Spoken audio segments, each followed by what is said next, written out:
Some more streaming. What's up? It's Steve Holmes. It's Sunday. Feels like the morning, but it's afternoon. It's the 5th of March, 2023, and felt like playing some drums. Sorry, had that energy, that urge. And we did a stream yesterday with Jeff Miley. That was great. Played some live music in here, so check that out if you haven't. But we're gonna get right to it. My hands are pretty cold. I'm not warmed up, so this is just, it is what it is, like we say, warts and all. So let's play.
Hello. Hello. Today was really one of those days, man, where I had no idea what was going to happen. Yes, hello. Sorry. Hello. Acknowledge folks. Hello. This is Steve Holmes. We're streaming live once again from the drum room here in the Los Angeles area. I wasn't sure if I was going to do one today. We did a big one yesterday. For folks that haven't seen it, we had my friend Jeff Miley here who's playing guitar. We did a little drum guitar duo, which was...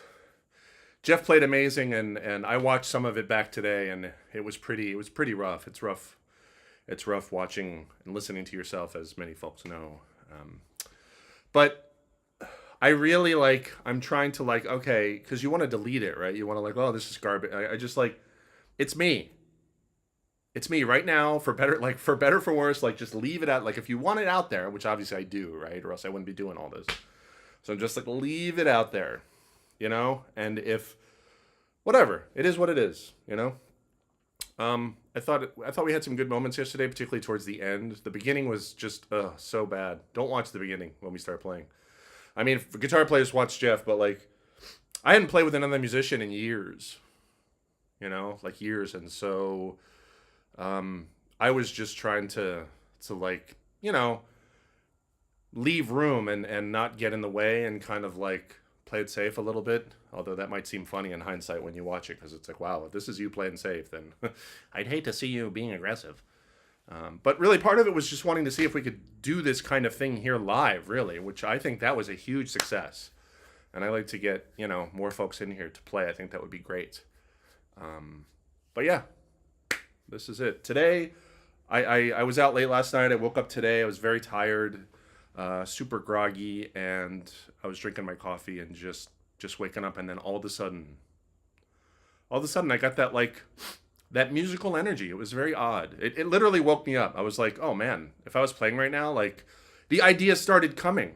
The drumming part of my brain started, it was okay, let's play the stuff. And I was whoa, okay, hold, give me a minute, So I was all right, I'm going to do it and we'll see what happens. So we turned on the lights, we clicked the buttons, and we hit things with sticks. That's what happened. And I wanted to I don't know, we've done so many of these streams now, and it's just me repeating myself, right? And so I'm making an effort to push myself outside and play things that are not part of the current grab bag, and land on things that need to be practiced. And, you guys know the process. When I'm improvising, it's you stumble on a phrase and it's okay, this is kind of cool, let's develop this. And so I just sit on it. And first of all, I try to successfully say it, that thing with the floor tom and the snare and the hi-hat. That's what I started to hear, but my body wouldn't do it. It just wouldn't do it, as you saw. And so I just sat on it and kept developing it until I could say it. Okay, I can say this thing. And then you put it to a groove. That's the process for everything.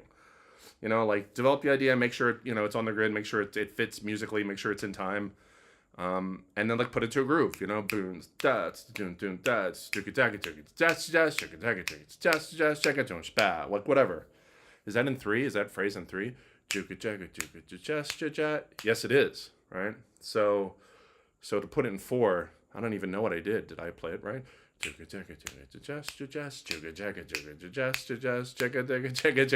Whatever.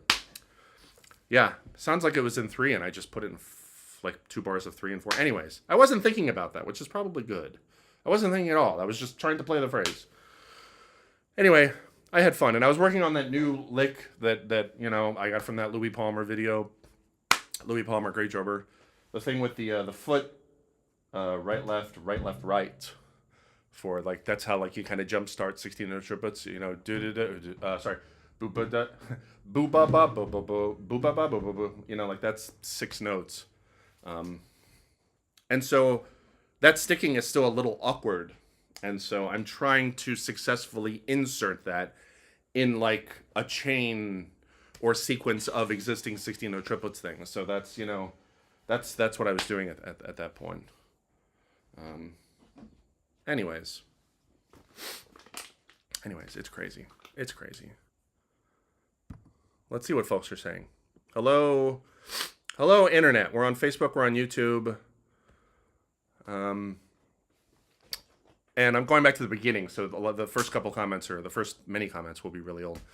How did you get so good at single stroke rolls between the bass drum and the right hand, says Adam Wilson. Hello, Adam. Adam is at all the streams, and I really appreciate you checking stuff out. So thank you, Adam. How did I get... I mean, at the risk of sounding like whatever, like that's just kind of thing, like you just got to practice it. Like, I literally practiced it here. You know, like I kind of...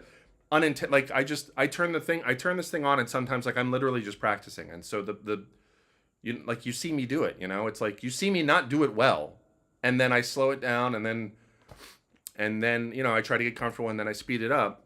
But it was interesting because yesterday I had a conversation, you know, with Jeff Miley, who was here, and he was telling me that he saw this video of a guitar player. I'm sorry, I forget the guy's name. And he was talking about playing fast. And he actually suggested an alternate to the traditional, like, start slow and speed it up. He was like, get the ability to play it. Like, play it slow, right? So you can do it. And then just play it fast. Just go right to fast. And you won't be able to do it right away. But, like, soon after, you will. So basically, you're just kind of ripping off the Band-Aid. So instead of, like, the ramp up, which has value. I'm not saying the ramp up is bad, right? It's just an alternate approach. It's just like start slow, like, you know, so you can do it. And then like try it fast. And honestly, Adam, like that probably won't apply to the hand foot thing. Like the singles with the hands and the feet, like you need to kind of ramp that. I would need to anyway. It's possible that someone else may not, you know. But I just worked on that, you know. It's just a coordination thing. It's a balance thing.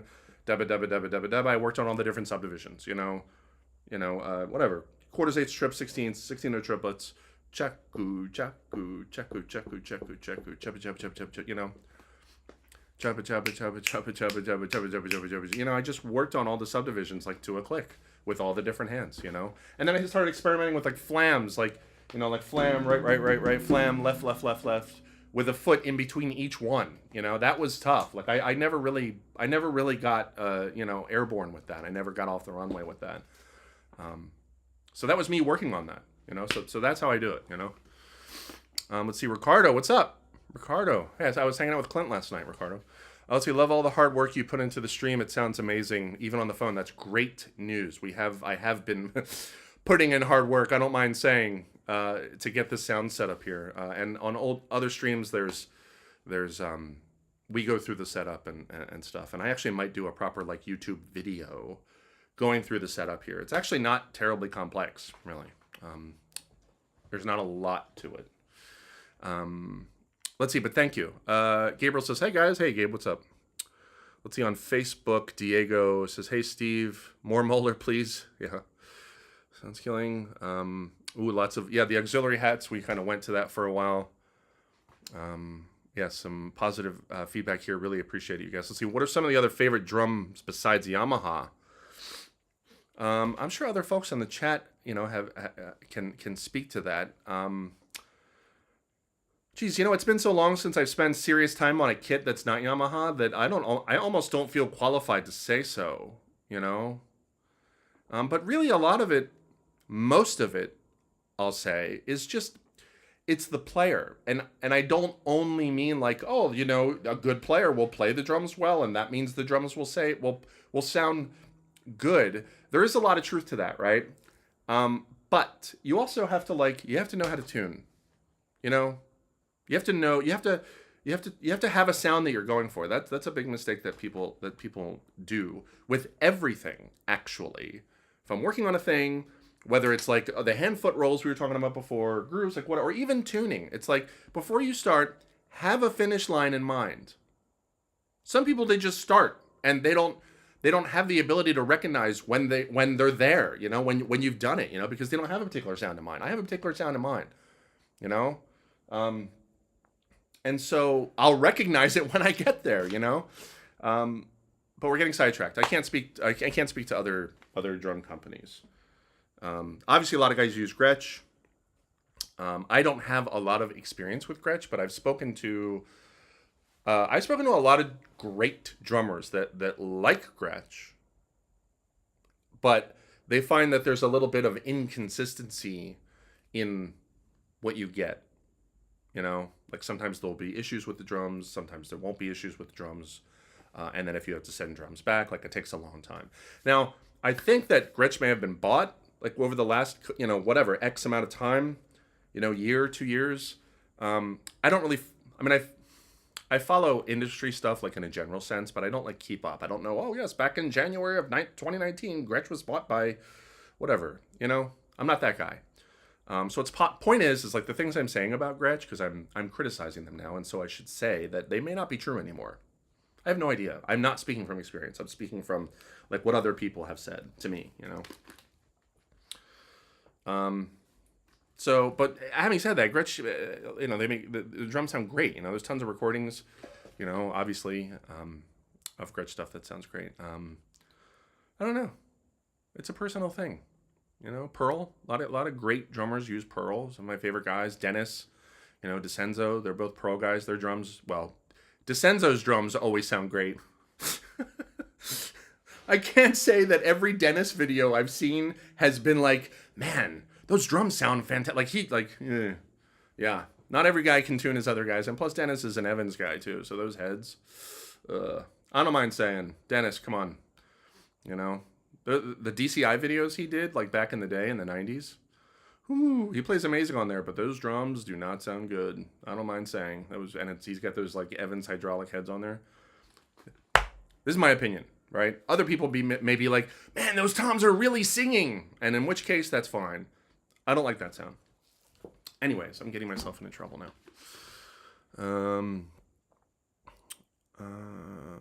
Let's see. Steve Holmes, the camera switcher is working today. Yes, this was the first time that I got the camera switcher working, like when it's just me. Like yesterday when Jeff was here, I got it working too. Although I will say that second camera angle that I had going was pretty bad, and I'm sorry for that, because I was watching a little bit of it, and every time it switched to that camera angle, I was like, this is just stupid. Why did I do this? But there's a lot to juggle, It's like, getting the sound and setting up the cameras and playing the friggin' drums, like trying to make music. Like there's a lot to it, And it's not an excuse, but it is a reason. What time signature is this lick? I don't know. It would be great if there was timestamps. Like, click here to see like what was happening when this person made this comment. That's what we need. Restream. That's what we need.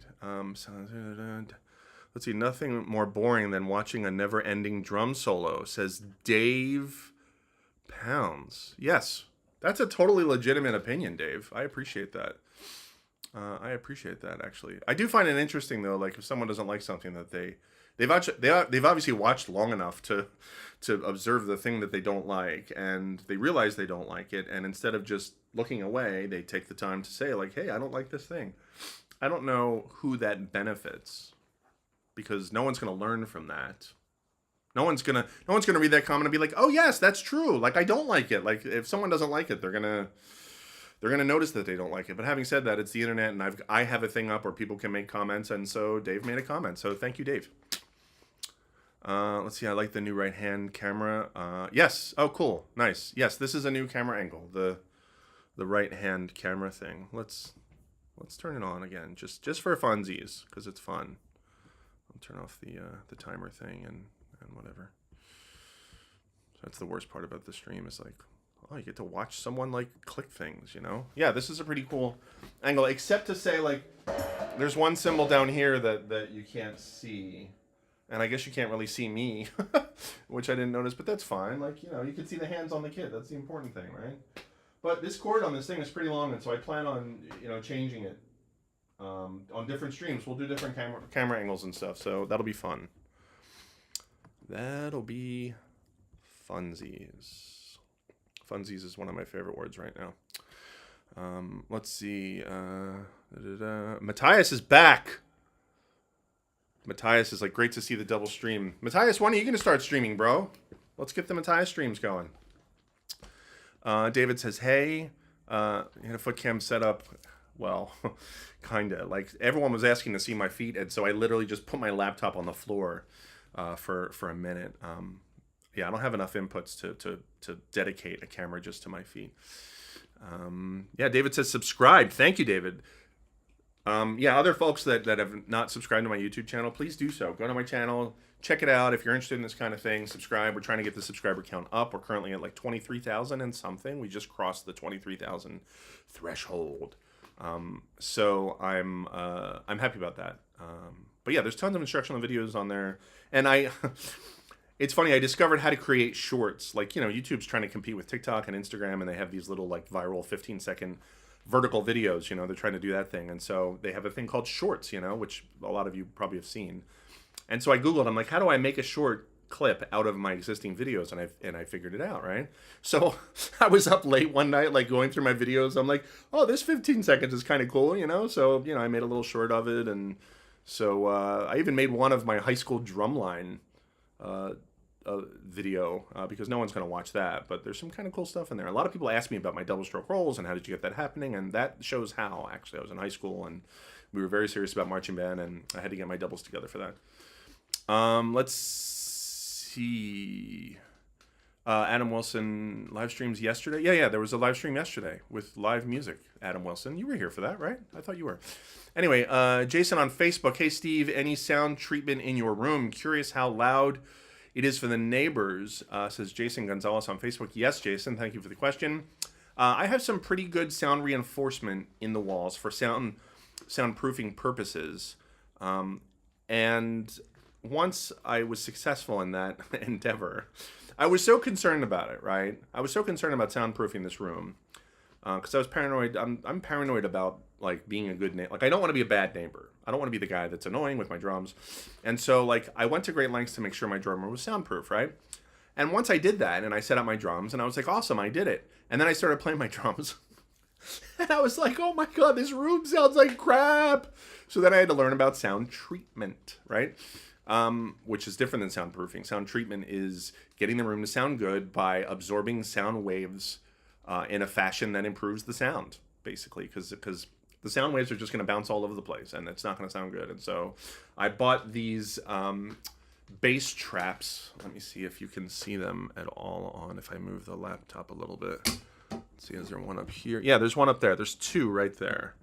I've got several of these all over the room. And they're great. They're from, I think, GIK Acoustics. Let me Google it really quick. Let's Google it. Is it GIK Acoustics? Yes, GIK Acoustic Panels. And they have these things called bass traps. So that's what they are, and I've got them all over the room, and the room sounds good. And Jeff, who was here yesterday, the Jeff Miley guitar player, has got a great ear. He was like, man, this room sounds great. So that's what I did. Soundproofing the room, sound treating the room equals this. Let's see, great sounding kit, says David, thank you. Let's see, bravo, mate, love when you slow down. Yeah, it's all about like slowing stuff back, slowing stuff down, slowing stuff down. Sorry, first day with the new brain. We're back. Yes, we are back. Let's see, David says the playing is pretty good. Thank you, David. How come you aren't uploading videos nowadays, says Henry. That's a great... I mean, it's just so time-consuming, Henry. Like, I have ideas for videos, and I want to do them. But, like, with the streaming... And I'm not saying I'm never going to do it. Like, I plan on doing it. Okay? It's just... It's so time-consuming. You know? Like, I was getting ready to do one, and I started to, like, okay, here's what I have to do, and, like, record all these clips, and... You know, I'm going to have to put them on a server and go to my editing room, which is not this room. I mean, I could do it in here, but I don't want to. And like get all the clips together and edit it together, and it's just very time consuming making videos.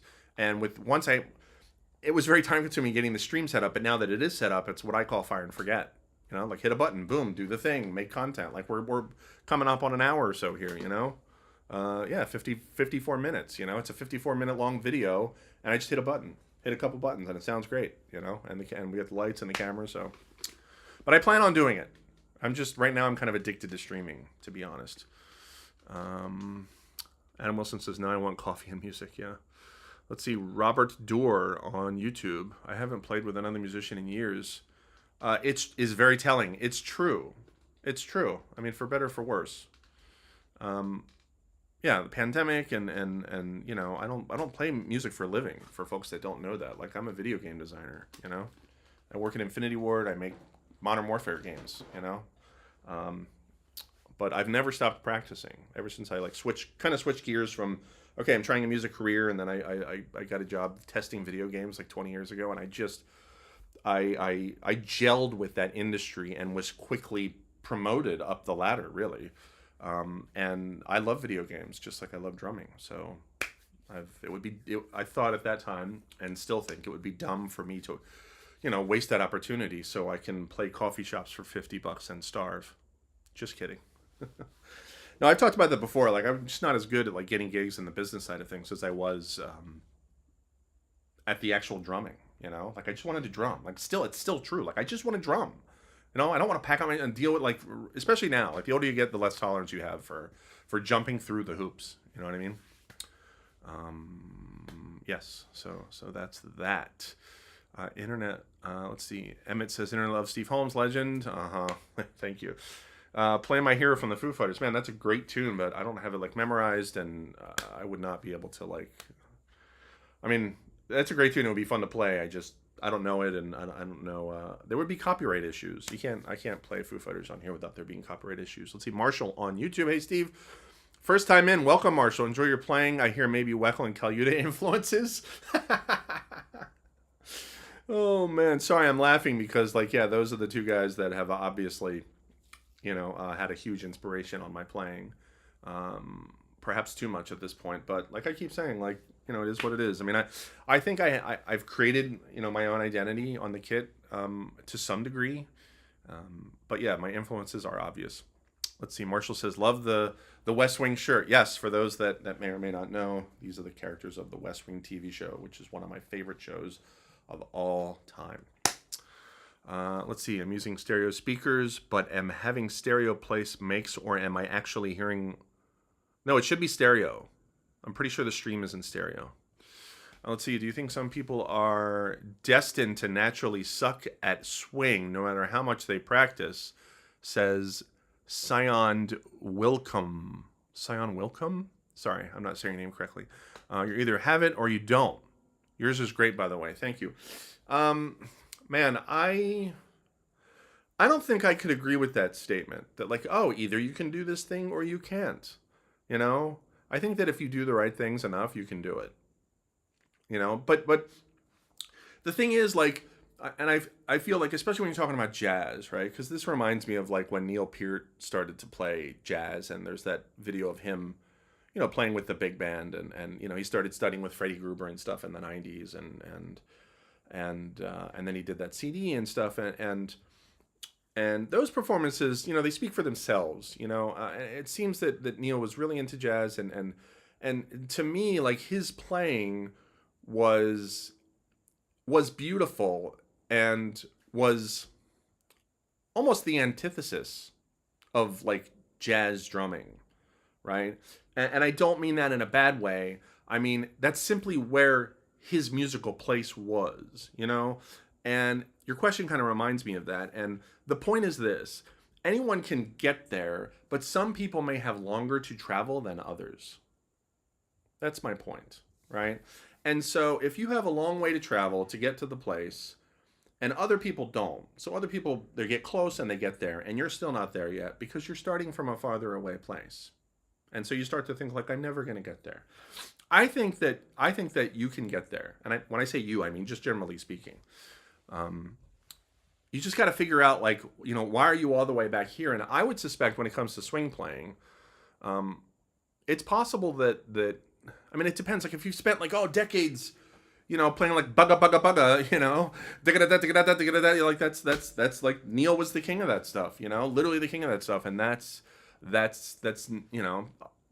the things that he mastered were not applicable to jazz. It's always kind of starting over, and I love that he attacked that. I love that he attacked that. But a lot of that is playing jazz, and I'm not even saying I can play jazz, right? I won't even go that far, but I feel comfortable saying that a lot of what you do here, actually for any genre, a lot of what you do here comes from your relationship to the music. Like, how do you feel about the music? Do you like the music? Do you get an emotional response from music? Do you understand the music? Like, how does music affect you? How do you feel about music? what is music's place in you? Like, that is totally going to affect what you do here, you know? And so that might be, why someone has a longer way to travel than others, is maybe because they haven't taken in the music enough to speak its language, and they might be focusing too much, like, on independence, for example, like for jazz. It takes a long time to get, like, whatever, the swing pattern, and now I can play stuff with my left hand, and I can play stuff with all my other limbs against the swing pattern. Like, it's possible someone could spend a lot of time on that, and they get the independence, but they haven't done enough time, like, listening to jazz and getting jazz and understanding what the goal is. Like, there's a specific goal. You're on a bandstand, like, playing jazz with people playing any genre. Like, I don't want to get hung up on jazz. You play any genre, there's a particular goal. Do you get that goal? Do you really get it? And so that might be part of it. This is me just totally guessing, But these are the kind of things that people don't really talk about that much. And so I think it's good to talk about it. So there's me talking about it. Matthias says, Remo. Yes, we're happy with the clear ambassadors, huh? Ever since we switched to the clear ambassadors, I had coded before. I kind of miss the coded. It's really a different sound. I mean, at first I kind of didn't like the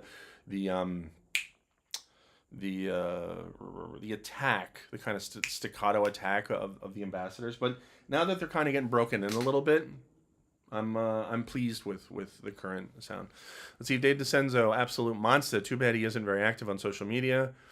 Good call, Steve. Yeah. I don't know. I follow Dave DeCenzo on Facebook. He's fairly active on there. I mean, I am friends with him on Facebook. Sorry, I just had to brag for a second because I love his playing. Sorry, I have an important text that I have to respond to about my dog and his need to go out. So I'm asking my sister actually to take him out because I'm being a bad doggy daddy right now. So yeah, Dave DeCenzo. All right. Yeah, we need to wrap it up here quick. So yes, let's see. Hey, Steve, do you recall the album done by the Philadelphia Jazz Ensemble, which Ray Nunzi played drums? I don't recall that, actually. Ray Nunzi is my old drum teacher in South Jersey before I moved to L.A. When I was like 18, 19, 20. I studied with Ray Nunzi in South Jersey, and Ray actually taught me like basic jazz independence and really kind of gave me a head start and an edge on that stuff. Before I moved to LA and went to music school, I didn't have to spend as much time working on that stuff because of studying with Ray. So we love Ray. Let's see. Sounded great yesterday. Thank you. Yeah, for folks that haven't seen it, check out the stream from yesterday. We had my friend Jeff Miley in here playing music, and it was a lot of fun. Let's see. Hi, Steve, says Stephen Turner. Hello, Stephen. The Bird Style Jazz. Awesome. Thanks for the excellent answer. Okay, Isaac Lee is back. What's up, Isaac? How are you? You were here yesterday. Then there's the Brubeck approach, take 5 timing. Yeah. Hello. Oh, man. Hey, Lindsay is trying to evangelize in the stream, you guys. That's an interesting place to try. Let's see. Okay. We're going to do that. This is not the place for that kind of thing. So we put Lindsay in timeout. What was I going to say? Also, I wanted to mention really quick for Matthias. He's been asking me to practice the click on the last 16th note. So instead of the click being on the quarter note, the click would actually be on the last 16th, the 1E and 2E and 3E and So, practice as if the click is on there. And it's funny, coincidentally, Ari Hoenig, amazing jazz drummer, for those that are not aware, Arihoenig, Ari Hoenig, he put out a video on YouTube, and he was talking about that exact thing. And he demonstrated a thing that was A, obvious, and B, very helpful, and I needed it. I needed to see someone do the simple thing, because that's just how I work. That's how that just kind of pushed me through the barrier, and so I was able to do it. But anyway, just real quick, the thing that helped me was not playing. it was just starting to count out loud to the click, you know? So I don't know. I can try to do that a little bit. Like I can hardly do it, but just broke through the barrier and was able to play it a little bit. And once I was playing along with the click, I was playing very elementary, very simple phrasing. I was counting out loud, and another thing that helped is playing the you know, like with the left hand or the right hand or whatever, like playing phrases that involve the and making sure that when you do, it's on the click, because that's what the click is supposed to be. And so I found that was helpful too. Like while I was playing simple, you know, I'd be like boons, dots, boons, bean dots, bam bams, bam da, you know, and making sure that left hand was always with the click, and it was. So let's do a little bit of that. I'm gonna embarrass myself and like try to do this thing that I literally can hardly do. But I think for our purposes here on the stream, I think it might be beneficial, you know. And so this way, folks can't say that oh, Steve, you only stream stuff that you're good at. Like I'm not good at this, but we're gonna do it. All right. So let's turn on a click. It's funny because I used a different click when I was practicing it. So maybe the sound of this different click may throw me off. And you know what? I'll go as far as to say, like, I don't even know if I'll be able to do it. I need a moment to edit this bar. We're changing it. I'm using this old iPhone and this old metronome app. Although I was trying the Polynome metronome by Joe Crabtree, and it's great. The Polynome metronome has so many options. I mean, there's just like any program that has a lot of options. Like there's a lot of things you can do, you know. And so if you like a lot of options, then it's a great metronome app. Sorry. What did I do? I did 90, I think 90 BPM. Let me turn on the headphones here, and we'll give it a try, folks. I need a second to get this set up, and also feed the click into the stream. So bear with me.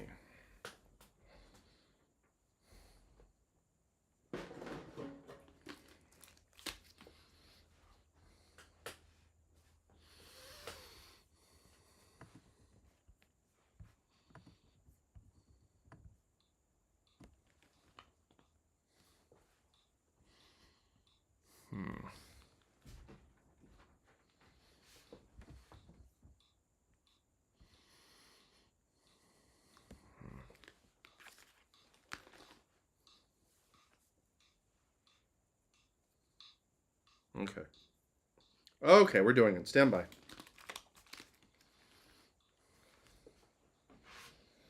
So again, we're going to try to practice with a click and have the click be on the last 16th note.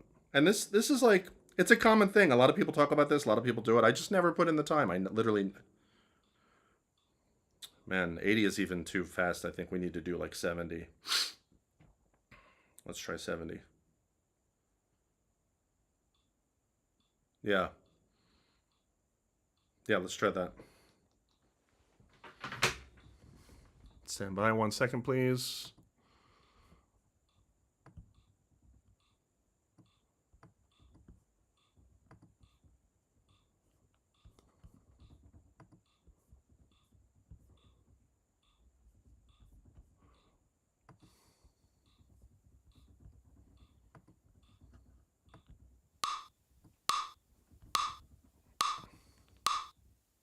Okay, there we go. It's in the yellow. Yellow's in a good place. So again, like, the counting thing was really helpful. Well, 1 Iana, 2 Iana. 1, 2, 3, 4. 1 Iana, 2 Iana. Yeah. You know, it's funny. The sound of this click is totally throwing me off. 1, 2, 3, 4. 1, 2, 3, 4. 1, 2. There, I'm locked in now. 1, 2, 3, 4. 1, 2. Got 3. Got 4. 1, 2, 3, 4. See, it's like mental. Like I have to feel the corner note in the right place before we can even start drumming, right?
So yeah, I totally lost it at the end there, but you get it. Like, that's me practicing it.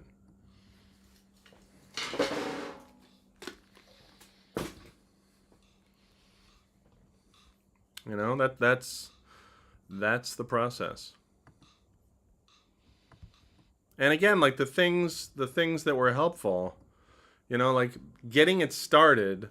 Sorry, let's turn off this thing. Getting it started, I found to be the hardest thing, because you literally you have to hear the quarter note in a particular way. And this might be obvious to some people that are really good at this kind of thing, but this is literally my first time, my second time, going through this process. So you guys get to see me like suck at something and kind of get, and again, like, you know, it's nice because while you're swimming in these waters that feel strange and different, I have found things that were like, oh, okay, this is working. And then like, oh, over here, okay, yeah, okay, I feel a little safe now, you know? And it's like, it was mostly like hitting the and, or the rather, with my left hand or with my right hand, and it being where I think it should be, which is the click, you know? So it's like, okay, yes, I'm still there. So it's interesting. You have to kind of worry about the and the downbeat instead of just the downbeat, you know? And I think maybe I've spent too much time I've spent too much time practicing like just quarter note based practice time instead of like, say, eighth note based or something, you know? So anyway, that's me. That's me sucking on that. So yeah, Matthias apparently has this really happening. This would be a good topic, Matthias, for a practice video. I mean, there might be a lot of videos on this, but it might be cool to do a video on this, you know? Let's see. Great idea. We'll try this good exercise. This is one of the best exercises to train the inner clock, says Matthias. And when it works out, the next step would be to hear the click on the second 16th. Yeah, for sure. For sure. I'll do that. Let's see. The click comes. Okay. Thank you, Pablo. Yeah, you guys, Matthias, I keep telling you, he's great. Great, Steve. I hate this exercise. I mean, you know what? Like, I hate anything that I'm not good at, you know, but on the other hand, I like it because, you know, I'm just going to attack and keep doing it. And I can actually feel how this will help my time. I can feel how this will help my inner clock, you know? So, and it's good. It's good to have like new stuff to practice and new stuff to attack. And honestly, like any endeavor that you do that's creative or not creative, whatever, like, you know, a lot of people try it and they go through the first tutorial of like, whatever, you know, learning how to drive or program or drum or whatever. And it's like the first couple things I can do, and okay, and now it's kind of getting good. And then like you hit the first wall of the thing. You can't do it. You can't do the thing, right? Most people stop at that point because it's not enjoyable and it makes them face part of themselves that they don't like, you know? And a huge key to success is not being that person. It's just putting your face in the mud and keep doing it until you can do it. Honestly, I've found that in several endeavors. Okay, so I think we're gonna wrap it up here. We've done like an hour and 20. We had a lot of fun playing at the beginning. We had a good chat, and then we did the click thing at the end. So I think we're gonna call it here. Thank you so much for hanging out, you guys. If anyone's interested in supporting the channel, that would be great. I don't have a Patreon or anything, but on YouTube there should be a little smiley or a super thing where you can financially make a contribution.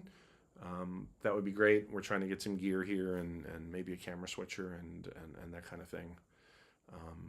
So yeah, anyone's interested in lessons on in person in Los Angeles or on Zoom, you can email me, steveholmes@gmail.com. And who knows? We'll do another stream next weekend, almost for sure, but probably not during the week. We did 2 this weekend. And again, go to my YouTube channel if you haven't. Check out all the videos there.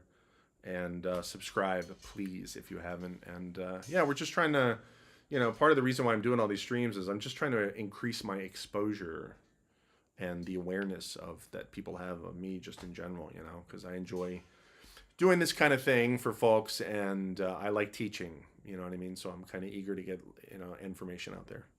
So, yeah, spread the word, as they say. So that's it. I'm Steve Holmes. Thanks for hanging out. We're going to call it. We'll see you next time.